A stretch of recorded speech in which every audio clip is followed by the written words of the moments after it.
I want to tell you a story of my life, and it's not one that gives me any joy to tell, but I think it's important to tell.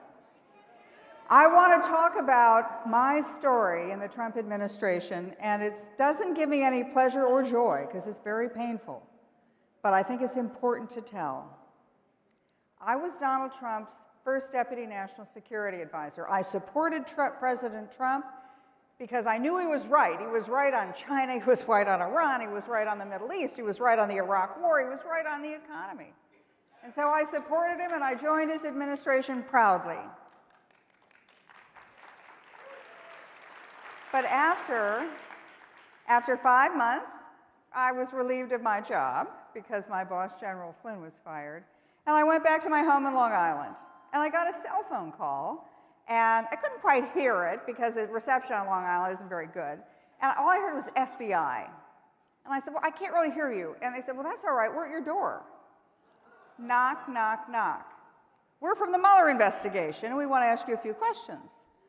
And I said, wait, do I need a lawyer? I mean, I wasn't on the campaign. I don't even deal with the Russians. No, we can't tell you not to get a lawyer. But really, we just want to ask you a couple of questions. You're fine. And so I said, look, I don't have my files. I don't have my records. I don't have my daily telephone log. Don't worry about it. We just want you to remember as best you can. So I prefaced every question by saying, I'm not sure I'm right about this, or I might get a couple of the dates wrong. Don't worry about it. Well, after about 8 hours of this, we ended up. I said goodbye. Am I ever going to hear from you again? And they said, no, probably not. We might come back to you and ask a few follow-up questions. Sure enough, a month later, they were back. Follow-up questions. Well, this time they had some text messages and emails. When I would ask, well, can I see the paragraph before that in the email? Well, no, that's not how this works. How about giving me a copy of what you've got? I don't have any access. I was a Girl Scout. I turned in all my files when I left government. That's not how this works. Well, after about, I'd say 30 hours of this and several meetings later, I finally did get a lawyer, the best lawyer in the country. And what happened was I came to realize they were after me for something I didn't do. And they knew I hadn't committed any crimes, but what they tried to do is trick me. You know, like they had the answer code. Well, what about this phone call? What did you say on this phone call? And if I got it wrong, if I said, well, that was one I had Thursday morning instead of Wednesday night, oh, you're lying, that's perjury. This is what I call a perjury trap. And then they expect you to plead guilty to perjury. After I said I wouldn't plead guilty to perjury, well, then they tried to get me to implicate somebody else, President Trump. They wanted me to not only plead guilty to crimes I didn't commit, but accuse President Trump of crimes he did not commit. Now, they were never foolish enough to put this in writing or say this, but that was the implication. At one point, after subpoena after subpoena, after hour of what seemed like the Star Chamber, I say to myself, crying alone in the bathroom, saying, hey, this can't be happening in America. They don't even accuse me of a crime. I don't know what I'm supposed to be committing. I mean, what is this all about? Don't I have an amendment right here? And I turned to my husband and I said, honey, this is going to go on forever. They're going to bankrupt us. I have to pay my legal fees. And my husband, my wonderful husband of 36 years, was sitting right there, Alan McFarland, he said, honey, your integrity is worth a lot more than anything. It's worth more than your job or your career. So sure enough, when they realized they weren't going to break me, they gave up. They threw me away like a dirty piece of Kleenex. And so my husband said, we're getting out of the country. We went to the most remote part of the Western Highlands of Scotland. We went out to the Hebrides Islands in the middle of the Atlantic. We went to places where there was no cell phone, there was no Wi-Fi, there was certainly no television. And if I wanted to take a long walk along the ocean, I had to shoo sheep out of the way, and then every now and then a couple of goats. Well, I got my head back together, and I wrote a book. And by the way, it's a great book. Even Amazon says it's a modern-day classic, so get it.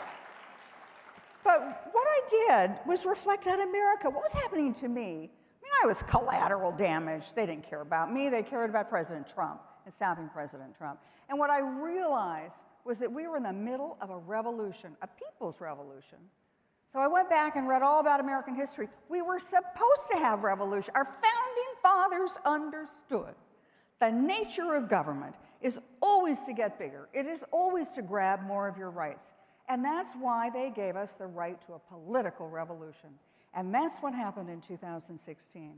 It's the people of America who said, you guys aren't getting the job done.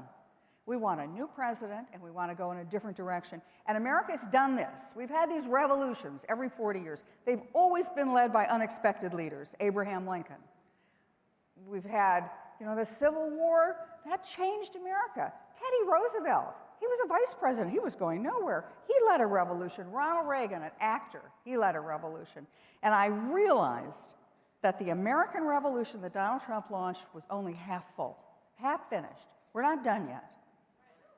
And so I came back to the United States, book in hand, my head back on, and I went back on the air, and I started talking about all the achievements of the Trump administration. And I realized that even after the 2020 election, put aside what happened at the top of the ticket, look what happened all across the country. Republicans, conservatives won. They won on those principles of low taxes, of deregulation, of energy independence, of no foreign wars we can't win, of standing up to China. What it showed me, the American people aren't nuts. The American people don't want to defund the police. The American people don't want to tear down the statues of George Washington. The American people believe in our culture. They believe in our history. But our job is not done.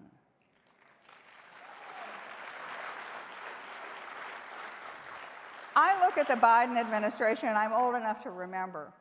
Jimmy Carter, anybody remember Jimmy Carter? Okay, well, Joe Biden, he's Jimmy Carter 2.0.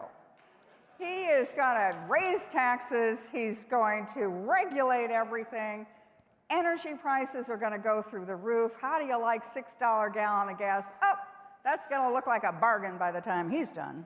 He's going to not stand up to China, and we're going to be just where we were at the end of the Carter administration, where he couldn't even rescue Americans who were held hostage in Iran. Anyway, I think that Donald Trump is not finished with this revolution.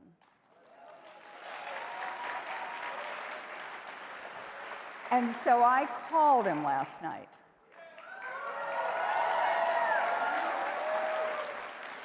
And I wasn't sure I was actually talking to him. And I said, Mr. President, is that you? Because he picked up right away. And he said, yeah, KT, it's me. I'm here for you. This is Donald Trump. I'm here for you. And I said, Mr. President, I'm at CPAC. And there are a lot of people who are discouraged because they think that it's over. Where's the Trump revolution? And you know what President Trump said? He said, I'm going to talk about the future. I'm going to talk about how we win in 2022, how we take the White House back in 2024. And so I hung up the phone, and I thought, gosh, he gets it. The revolution is not done. We are the deplorable people in the middle, the smarty pants guys in Washington who aren't all that smart, who are going to now be shown exactly what they should have been shown in 2020, that they can't keep us down. Our founding fathers gave us the right to a political revolution, and we are seizing that moment.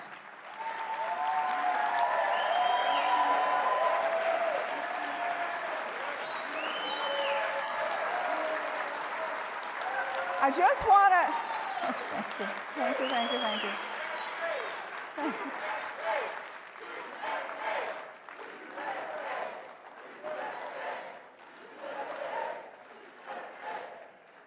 I want to finish with telling you an old ballad I came across. In the Western Highlands of Scotland and the Hebrides Islands, there's nothing to do but read. And so I came across an old book, and it had a ballad in it, and it kept me going. It's really something that inspires me to this day, and I hope it inspires you. It says, I am hurt, but I am not slain. I will lay me down and bleed a while, and then I will rise and fight again. And I think that is where America is today. I think that's where President Trump is today. And I think that is the rest of my life, I am going to fight for this nation and fight for our rights. Thank you very much for the honor.